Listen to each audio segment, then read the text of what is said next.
Ngayong araw nga ay uuwi na ako sa Pilipinas. Medyo madilim pa ng oras na to nung sinundo ako ng company HR namin. Kasama ko si Lumay dahil gusto din daw niya akong ihatid sa airport. Medyo maliwanag na ng mga oras na ito. Pumunta kami dito sa may company shop namin dahil susunduin yung isang HR na babae. Kasama din kasi siya sa maghahatid sa airport. Ohayo gozaimasu! Nagdala pa nga siya ng extra jacket dahil medyo malamig daw ngayong araw na ito. Hiniram ko na yung isa dahil maglalakad pa kami mula sa parking papunta sa airport. Nagkataon na winter ngayon, kailangan ko to. Biniro ko pa nga siya dahil sabi ko dadalhin ko na lang sa Pilipinas. Pagkalipas ng 30 minutes ay malapit na kami sa airport. Ito nga, tanaw na yung control tower ng Chitose Airport. Mula dito sa sinasakyan namin, ang makikita nyo nga sa labas ay snow. Tulak-tulak ko na nga yung dala kong maleta at yung hand carry kong maleta ay dala-dala ni Lumay. Sabi niya, sana all daw uuwi. Katawa-tawa lang pero nalulungkot yan. Dahil mag-isa siya sa trabaho, mag-isa pa siya sa bahay. Dito ay pumila na kami para makapag-check-in. Sa ilang ulit na connecting flight ko dito, masasakyan ko na yata lahat ng airline. Habang nasa pila kami ay nagkipagkulitan si ma'am dahil iiyak na daw si Lumay. Nakapag-check-in ako at ito ang ticket ko. Domestic flight muna ako papuntang Tokyo. Sasakyan ko ay Japan Airline. Pagpasok ko papuntang gate, akala ko umuwi na yung mga HR tsaka si Lumay. Nandito pa pala sila, naghihintay sa akin hanggang sa makapasok. Nakita nyo nga, hirap na hirap ako magsuot ng aking jacket. Dahil lahat dito ay pinapahubad, maging ang sapatos.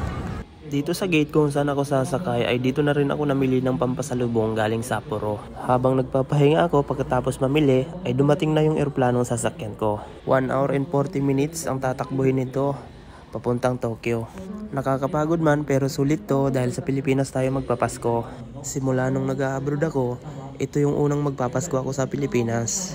10:19 start na ng boarding at 10:40 ang flight ko. Parang ilang minuto lang yung binigay nila para makapasok ko sa aeroplano.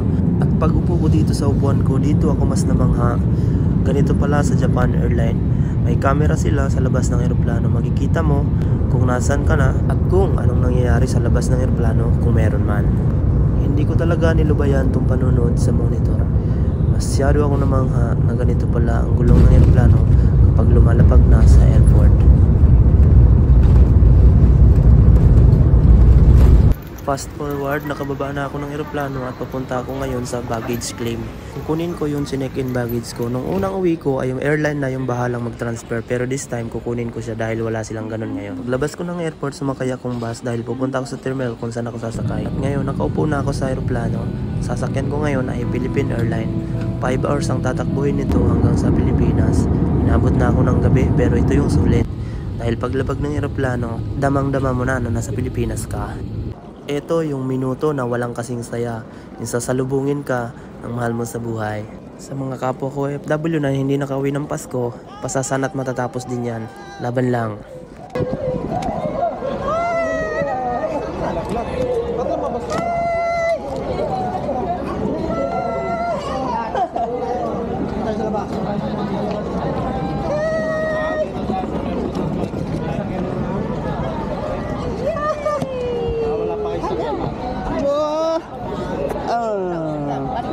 Very good naman. Lumapit ka kagad, ano? Ha? Ha?